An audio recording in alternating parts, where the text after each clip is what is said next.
In this video, you will learn how to set up Tailwind CSS with React.js. After creating a React app using npx create React app, go to the link in the description and you should see this page. Now you have to copy the first terminal command, open up a terminal in VS Code and run it.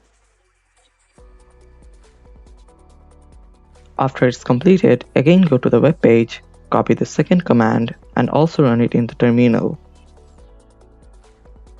After it's done, you should see a Tailwind configuration file.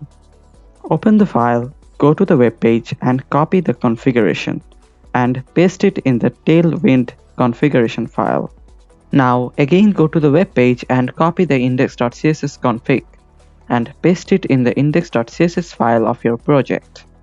Now the setup is completed, you can now start the server by npm start. You can start writing Tailwind CSS in this project now.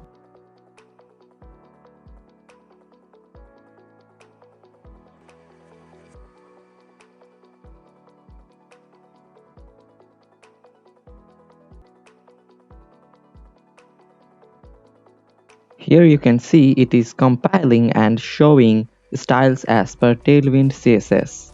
That's how you can set up React with Tailwind CSS. Please like and subscribe. See you in the next one.